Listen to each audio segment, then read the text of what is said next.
प्रभू रामचंद्राला माझ्या कपाळावरती जे मी सिंदूर लावते ना ते बघून आनंद वाटतोय.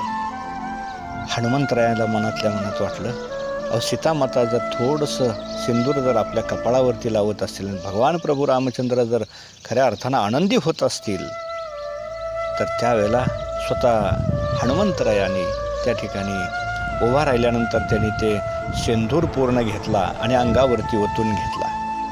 आणि हे दृश्य पाहिल्यानंतर प्रभू रामचंद्र असणाऱ्या हनुमंताकडे बघून हसायला लागले. आजसुद्धा लाखो भक्त पंढरीकडे वाटचाल करीत आहेत. सगळं देहबान विसरून खऱ्या अर्थानं रामनामाचा, विठ्ठल नामाचा जयघोष सुरू आहे.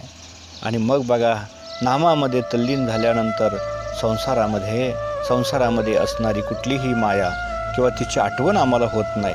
नामाची महती, नामाची ताकद एवढी आहे की आम्ही सर्वस्व त्या ठिकाणी नामचिंतनामध्ये दंग होऊन घालवतोय.